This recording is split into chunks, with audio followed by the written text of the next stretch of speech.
Hello bachcho, let's read this given question. So the given question says that beta decay of a free neutron takes place with a half-life of 14 minutes.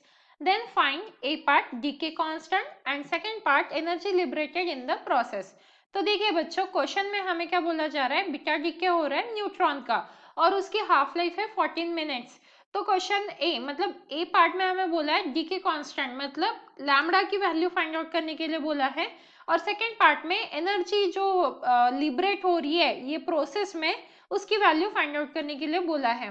तो इस question को solve करने के लिए जो हमारा की concept होगा वो क्या रहेगा, टी हाफ का फॉर्मूला वो क्या होता है 0.693 डिवाइडेड बाय लैम्डा होता है और ये लैम्डा क्या है, डी के कांस्टेंट है, इसीलिए लैम्डा इज इक्वल टू हम क्या लिख सकते हैं 0.693 डिवाइडेड बाय टी हाफ।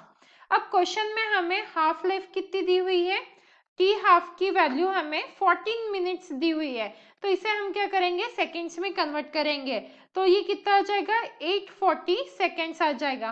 तो अब ए पार्ट के हिसाब से हमें फाइंड आउट क्या करना है, लैम्डा। तो lambda is equals to formula क्या है 0.693 डिवाइडेड बाय टी हाफ, तो टी हाफ की वैल्यू सब्स्टिट्यूट कर देंगे, क्या आ जाएगा 0.693 डिवाइडेड बाय 840, आंसर क्या आ जाएगा हमारा 8.25 इंटू 10⁻⁻⁴ और यूनिट क्या आ जाएगा हमारा पर सेकेंड।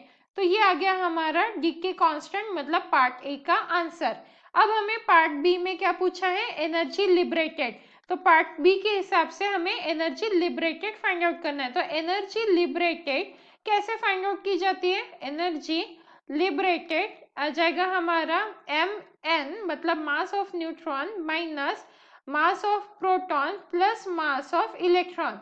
क्यों, क्योंकि जब बीटा डीके होता है तो न्यूट्रॉन किस में कन्वर्ट होता है, प्रोटॉन में, इलेक्ट्रॉन में और साथ में एनर्जी जो रहती है वो। तो अब यहाँ पे ये क्या आ जाएगा हमारा इन ब्रैकेट ये सी स्क्वायर आ जाएगा, राइट। तो अब हमें क्या करना है, इन सबके मास पता होने चाहिए। तो जैसे मास ऑफ न्यूट्रॉन क्या होता है हमारा 1.008665 माइनस मास ऑफ प्रोटॉन क्या है 1.007276 plus mass of electron 0.000546 bracket close and C square.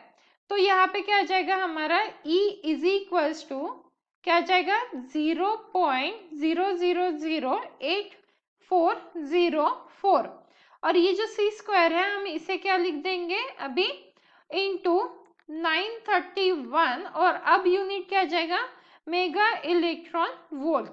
तो इसे कैलकुलेट करेंगे तो E इज इक्वल्स टू क्या आ जाएगा 782 किलो इलेक्ट्रॉन वोल्ट मतलब एनर्जी लिबरेटेड जो बी पार्ट में हमें कैलकुलेट करने के लिए कहा था वो आया 782 kilo electron volt and hence the final answer of the question that is decay constant is 8.25 into 10⁻⁻⁴ per second and the energy liberated in the process is 782 kilo electron volt. Hope you understood it well. Best of luck.